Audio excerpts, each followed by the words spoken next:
Hey guys, I'm Silverwolf, and in this video I'm going to attempt to kind of explain how I animate. So this isn't probably the most professional way of animating, but it's how I've always done it. I'm starting to kind of like move away from how I used to animate, and doing a little bit more sort of high quality animation now. So basically I can't draw straight out on the computer very well. This is embarrassing to admit, and so many digital artists just sketch out on their tablet or on their, their laptop or whatever. They just do it straight in their paint program, but I can't do that. I've never been that good at it. I can do like sort of headshots and things, but I'm far more confident doing it on paper. So when I do an animation, I sketch it out first on paper, flipbook style. So you got like, this is the first one, and then he's licking his lips. This pad isn't very good. And then his mouth sort of closes, and he winks. At the end of it, he winks. So I've actually started doing things like this, and then this is in this particular part of this animation that I've been doing. You can see I've done eyebrow wiggle and grin, eyes look down.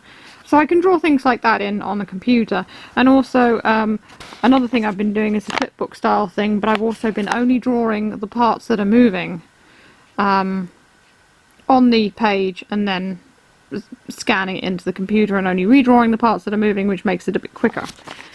But yeah, I've always kind of just done them on like flipbook style, which is kind of lame, and I wish that there was a better or quicker way I could do it.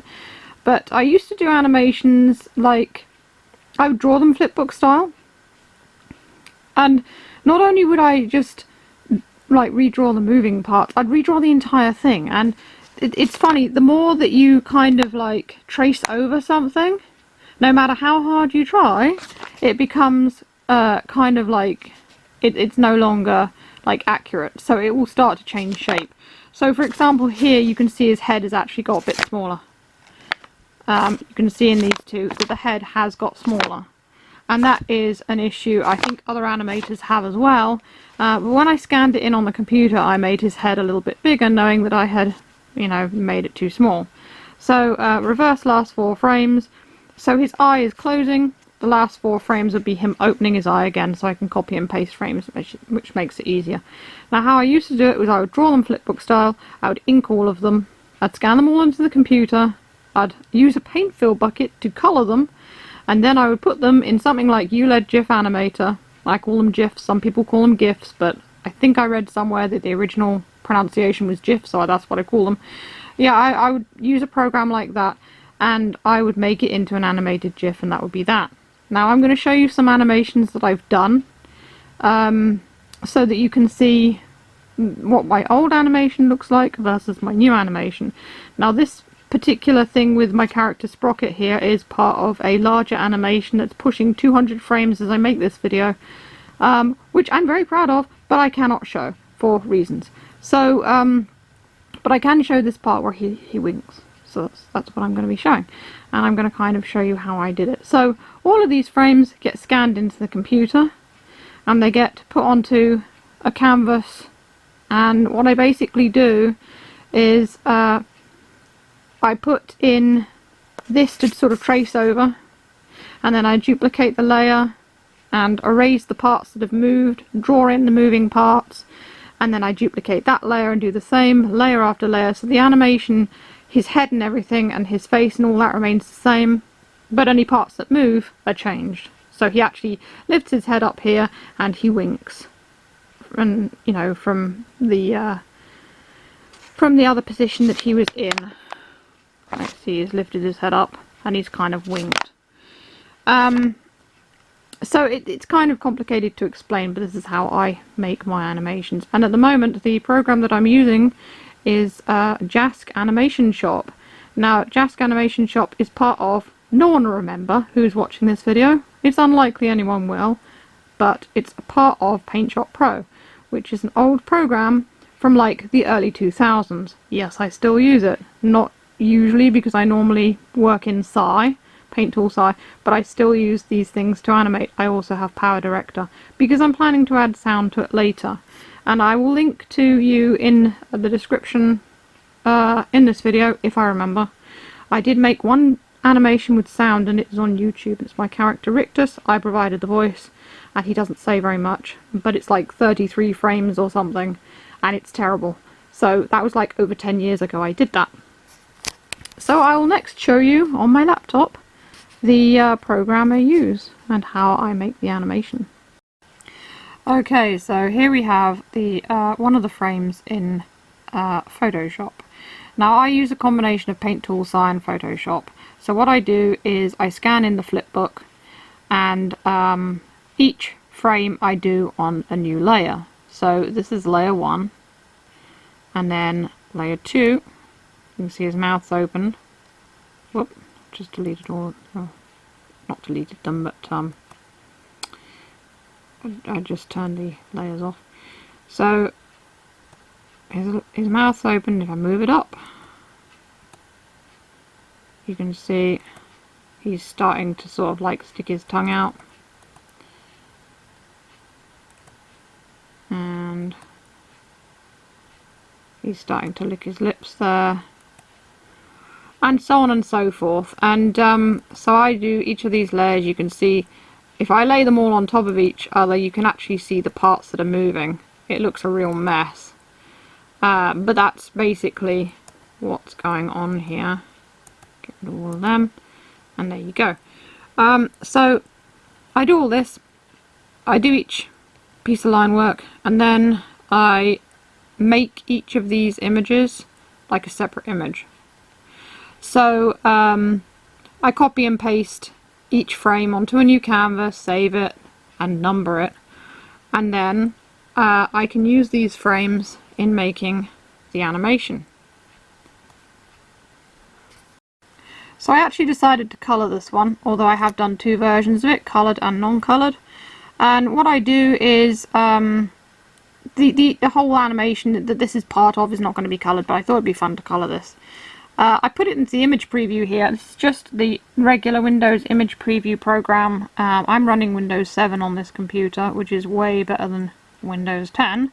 Windows 10 doesn't really have as good a preview program, but in order to sort of test what the frames look like before I load them into the animation program, I put them in this Windows photo viewer, and then I can do this. And I'm just going to each frame, and you can see that he's moving, and there you go. And the two at the end with the actual finished animations, but they don't animate through this. For some reason it opens Internet Explorer to show you the animations. So once I've got all the frames ready, then I can put them into my animation program. For this particular animation I've been using Jask Animation Shop. And if I open up one of the folders, I think I can... oh, here we go. There's the colour one I did. Oh, it's not in the same place. So what I can do is just, these are all the frames in one thing.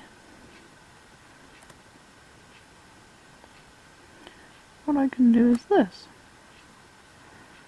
So now what we have is this sort of layout here. I'll just make it smaller so that you can see. Here is the animation in the animation program. So I load in each frame, and I have to decide how long each frame is going to last. So when you make one of these animations, you can set a time. Now each of these are on 10, and I don't think it's like 10 seconds. I'm not actually, it could be 10 seconds. Yeah, I think it is 10 seconds. So let's just say 10 seconds. So it's 10 seconds for the first one, 10 seconds for the second one, and then if you look here, the next one is 15 seconds. Whoops, I made it smaller again. And it just sort of goes up. So if I just click the next one, 15, 15, and you can see he's starting to sort of move. So the whole where he licks his lips is kind of slowed down a bit. And then at the end, 40, because he's just kind of like, you've got to try and think about a movement of a real person, you know, and like if they're pulling a face, or if they're blinking, or if they're, you know, licking their lips, or if whatever they're doing, you think, how long are they going to hold that for before changing their expression again?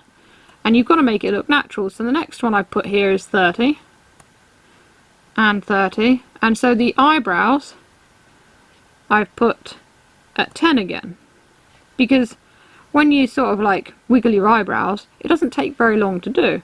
So each of those is at 10,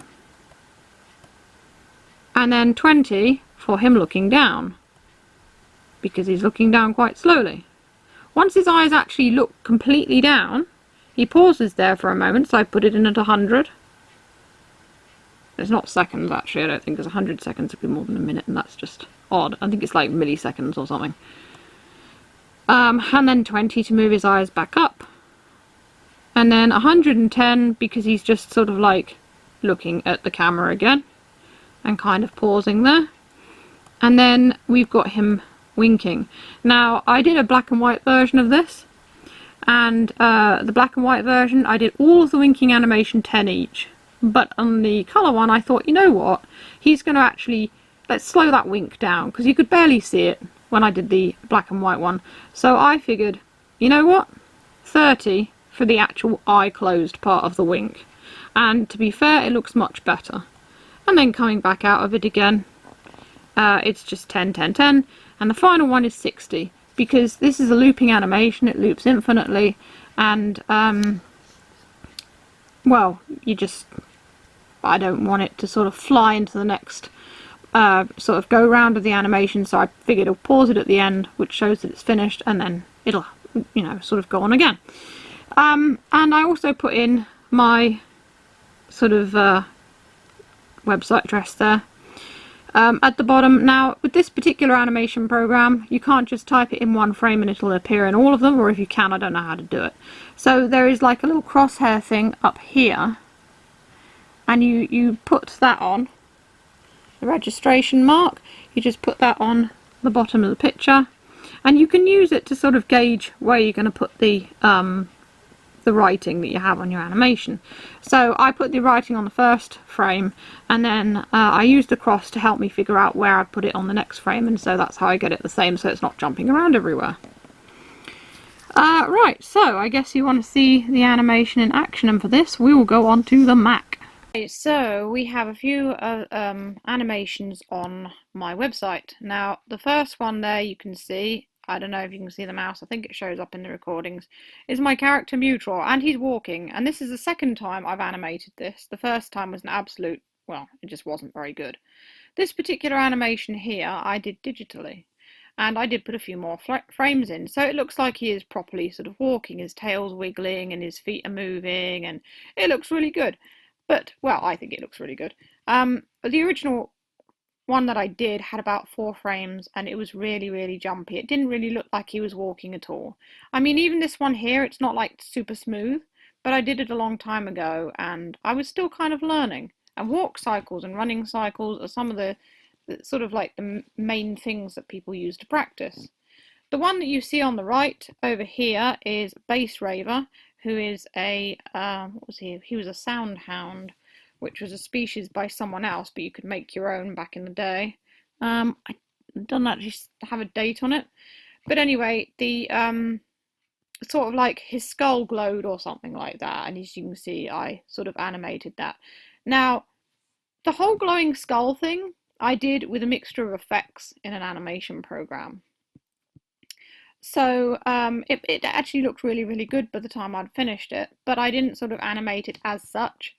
I think that I may have added a gradient glow, and it kind of like got a bit brighter and a bit brighter and then went duller and duller again. But I was still quite proud of that one as well, because it was pretty cool at the time, and it was another of the animations I did that was a bit better. Now you can see this one here is the Rictus one, which you can watch on YouTube. Which I will link in the description.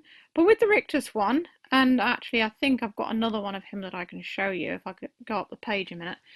That was where I scanned each frame in, I used the paint fill bucket and kind of just did it like that. I didn't draw the lines digitally, they were just pen lines and I scanned them in, which wasn't the best way of doing it, but it's how I used to do it. So if we go here, on Rictus's page, there we go, this one here, I don't think, no, you can't click on it, but he's saying, he's laughing here and he's saying no. I was sure that that was a link you could click on, but it isn't. It's quite small, as you can see. So he's going, ha ha ha ha ha, no. Now that was an easy one to do because the laughing part of it is just 2 frames with his shoulders up and down, making it look like he laughs, and then, you know, him sort of speaking. Lately, the animations that I've been doing don't include speaking. Now, speaking's, again, another difficult thing. You've got to kind of like sync it up with the characters, you know, the voice and everything like that, and how you talk, and you've got to think about how you talk and things like that. So if you want to practice animation, don't start with talking because it's just difficult. The only ones I've done with talking is that one, which has no audio, and there's that YouTube one again. So if I can just minimize this, there is Sprocket, and that's the animation that I've been showing you. And he licks his lips, and he wiggles his eyebrows, and he looks down, and he winks again. And actually, I don't know if I can do the colour one. There we go. There's the colour one. It's a little bit jumpy on this particular, on the Mac. It isn't actually that jumpy on like the internet or the actual GIF file that I made for it. For some reason, this preview thing on my Mac shows it as a little bit kind of like jumpy at times, but I assure you it's not. So that's really how I animate. It isn't the best or the most professional, and lately I've been trying to sort of branch out from that. I've only been doing it for fun. I've also done pixel animations, which I used to do on DeviantArt for people, like either as like commissions or whatever, with a little tiny pixel character and a transparent background. And I found that quite fun, and I'd use just like a 1-point brush in Photoshop to draw those with. Paint Tool Sai though is great. I really do enjoy Paint Tool Sai because the line work on it is so good. And to be fair, although I like the coloured one, I like the black and white one just as much. I was just seeing what it would look like in colour. And that's pretty much it. That's how I do my animations. And I'm still learning. I am self-taught. I haven't like taken any courses or anything like that. It's just for fun. I'm just doing it because I enjoy it and I want to see how it goes and sort of bring my ideas to life a bit. I'm not planning to do anything great with it or do an animated movie or anything like that. And this is just a simple repetitive thing. But this animation itself, I can't remember how many frames this is, but it is a fair amount of frames. And I was quite proud of that as well. So there you go. So I'll try and link the other animation in the boxes coming up below. As always, check out my Etsy and New Monday stores if you want to buy plushies or commission me for art or anything like that. I do take animation commissions, but they work out kind of expensive. I've only done like sort of, I think 1 ever, and it was quite a simple one. So yeah, but if you really want an animation commission, then yeah, sure, get in touch. Or you can buy me a coffee on Ko-fi if you enjoy my stuff. Everything helps. It's all very very nice if you give me tips, because I work from home as a freelance artist, so this is my main source of income, my creativity. So that's all for this time. Stay safe, stay healthy, and keep being awesome. This is Silver.